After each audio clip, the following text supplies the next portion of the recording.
What's up, you beautiful people? Welcome back to the podcast. So today I want to talk about ADHD and how ADHD is a curse until you figure out a couple of key things. And that is how it played out for me, at least. Now, this isn't just about ADHD. If you're listening to this and you haven't an official diagnosis of ADHD, but you still struggle with a lot of the same characteristics, the impulsivity, the difficulty of focusing, the easily distractible nature, the high the tolerance for risk, right? A lot of the things that attract people to entrepreneurship are a lot of the same traits that people with ADHD manifest. Now, for me, ADHD for the first 30 years of my life was the reason I couldn't succeed. It was the excuse that I pointed to.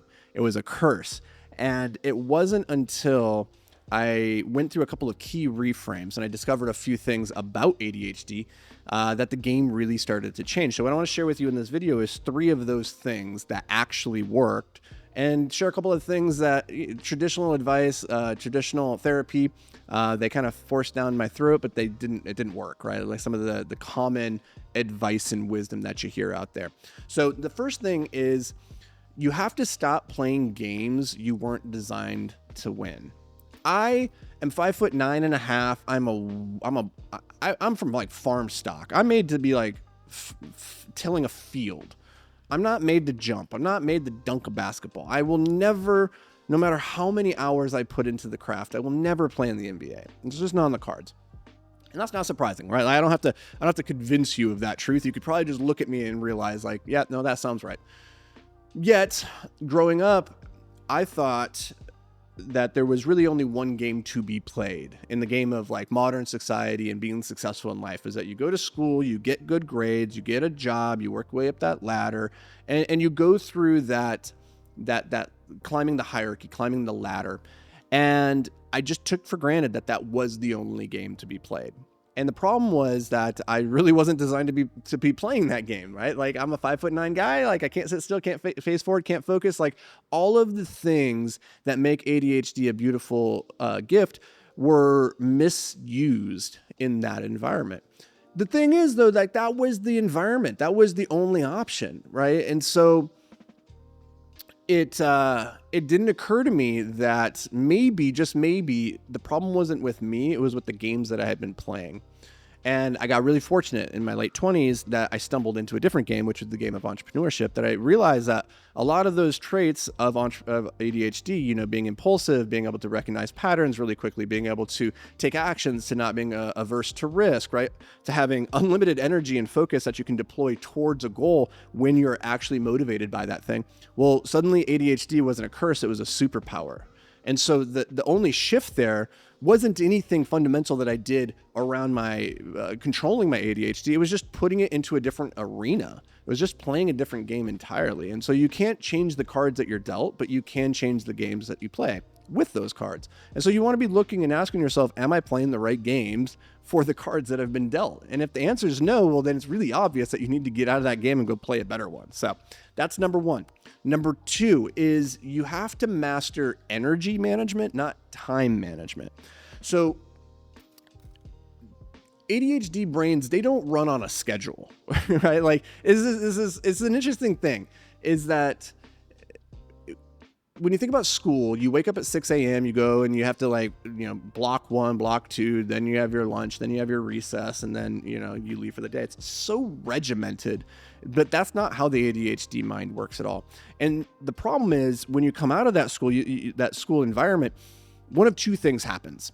Either people will continue on with living that schedule that they grew up with. And so now they go get a 9-to-5 job, and that kind of fits in, it's a square peg fitting into a square hole, because school and the 9-to-5 workforce isn't so terribly different, right? Well, if you didn't thrive in the 9-to-5 school, why would you thrive in the 9-to-5 work? Well, the other group of people, either they fit in or they do what I did, is they go, oh, structure is stupid. I'm just not going to have any kind of structure. And the third thing I'm going to share with you guys in this video, we'll actually talk about structure and systems in a second. But as it pertains to this, it's really interesting because everybody would always talk about like managing your time. And what I found for myself was, if you want to be really successful with your ADHD and in entrepreneurship, is you need to go with where your energy flows. And you need to be thinking about Specifically, how can I maximize the quality and the quantity of the energy that I have to deploy on any given day? And then, yes, you're going to create some structures and some routines, and I'm going to talk about that in just a second. But first, like, think more about your energy levels throughout the day and how it's conducive for the activities that you want to be doing, more than just trying to manage your time. Because if you're watching this, there's a very good chance that you have the ability to get an extraordinary amount of work done in a short period of time.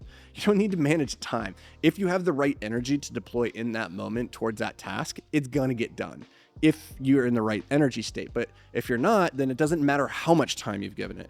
And so you want to be thinking, how do I optimize my energy states for the activities?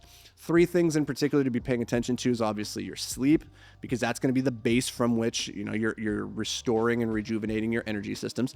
2 is your exercise, actually moving your body. If you have ADHD or you're an entrepreneur, you probably have an abundance of energy that needs to be deployed to be able to kind of like manage it, kind of smooth it out, right? So what do they say? Exhaust the body to tame the mind. If you have an overactive mind, which you probably do if you're watching this, use exercise as a means for getting yourself into that right energy state and controlling it. 3rd is eating as though you are a high performance engine rather than just a junk car. Now, this is the interesting thing that I'd never stopped to consider, was that what I was eating had a very high impact and correlation on my quality and quantity of focus. Now, you listen to that and that sounds not super crazy, right? I didn't put this together until very, very late in life, that there are certain foods, especially for the ADHD brain, that do not sit well, do not play well. For me, gluten in particular, if I eat gluten, I get brain fog really, really heavy. I'm not just gluten intolerant, but like there's links showing that what you eat as somebody with ADHD can have massive impacts on your quality and quantity of energy. So it wasn't until I started treating my body more like it was like a finely tuned engine that needed a very particular type of performance fuel that it started to perform better for me. That just seems like such obvious, like, duh, but I'm just telling you, in the moment before I discovered it, it wasn't so obvious. So number 3, let's talk about systems. You need to build systems around your chaos. You got to try and corral the energy and give it the environment through which it can be focused. So my favorite analogy is that of a laser. So a laser is not, as many people might think, simply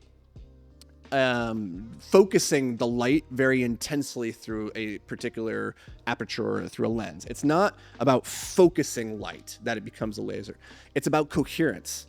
And so what happens is you have all these electrons, these atoms inside of a box, and the box is full of mirrors, and you inject energy into that box. And then those photons, they get excited and they bounce around and they go faster and faster and faster and faster. And as they go off, they emit energy, which then causes the other photons around them to emit more energy. And so they get into a state of coherence where you're injecting energy into the box. They then align themselves, create more energy from that, and then that becomes a coherent beam, a laser. Okay. So the analogy here is not that you need to focus harder, it's that you need to create your box of mirrors that creates the environments for your photons to get into coherence and to start shooting out the laser. So it's about environment design. Now, I'm not overly rigid in terms of saying like you need to, like, the more rigid that you get is generally better with people with ADHD. But the problem is, like, if you have ADHD, or you're just a free will and spirit, you rebel against the idea of being constrained. This is the thing that I did. Like, I went and Peter Panned my way through my 20s because I got out of school and I was like, I never want to be controlled again. I never want to live in that kind of environment. But what I didn't realize is that when you live this tightly regimented life, you feel constrained. But when you have no constraints, you just feel this pressure of infinite potentiality, where you could do 100 million different things and it'll always feel like your wheels are spinning 1,000 revolutions per minute, just inches off the ground, because you have this chaotic abundance of energy going in a million different directions. So your ability to create constraints and focus it in the general direction of the thing that you want to accomplish, that is the key here. And so a couple of things that have really helped me is trying to block in larger increments. So instead of trying to block things in 15-minute cycles, where that's a really tight box, trying to block it in a 90-minute cycle, which also coincides with the body has ultradian rhythms, which cycle every 90 minutes from the moment that you wake, where you go into high energy states, low energy states. So 90-minute blocks for meaningful work that you're going to be doing. So you're not just trying to create too tight of a constraint. 2 is always having multiple projects that you can be working on. Not working on at the same time, but multiple big projects that you can tackle as your energy level is in alignment with it. So if you have, let's say, I'm working on a book and I'm working on a video and I'm working on this other thing, then when you're sitting there and you're like, okay, I have this 90-minute block, which one is most in alignment with where my energy level is right now? You have something to pick and pull off of the shelf. Now, I'm not saying do all 3 simultaneously. It's not about that. Mono focus on the one that you select in that moment. But I found it's really helpful to have like this, and this is also a key for if you want to read more, by the way, is just have like multiple books that you're reading simultaneously. Like, it's not uncommon for me to have 3 to 5 books on my shelf at any time. That way, when I look and I say, okay, what do I want to read right now? What do I want to read? I look over there. I'm like, well, that one sounds good right now. Like, sometimes you're just in a different mood. So give yourself those options.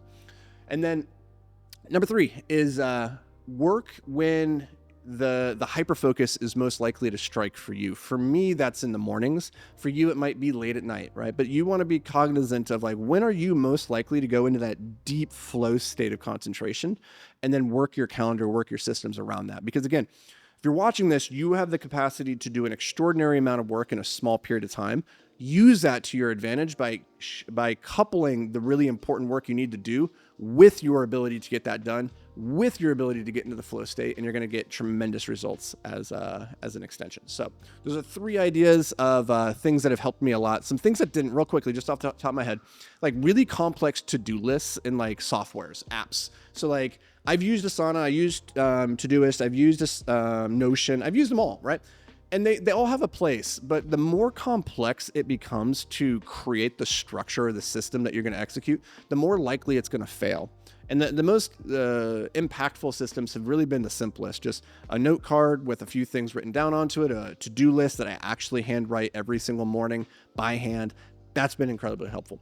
Number 2 is traditional therapy. Like, going and talking to somebody can be incredibly valuable. However, for somebody with ADHD, I actually think you're better served by going and getting into a really intense physical altercation with a stranger on the street.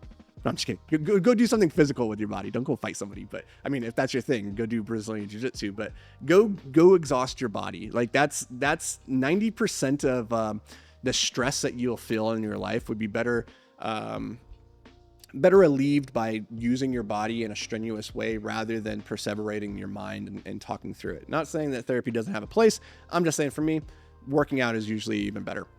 What else is here? Oh, the last one. The last thing that did not work was, and this is what I want to leave you with, is this belief that because you have ADHD, there's something wrong with you, that there's something broken. Like, I took it for granted that I had attention deficit hyperactivity disorder. It just, in the name, it implies there's something broken, something different. And you don't have an attention deficit. You actually have an attention abundance. You don't always have the ability to focus it, though, right? So you don't have a focus problem, you have a focus management problem.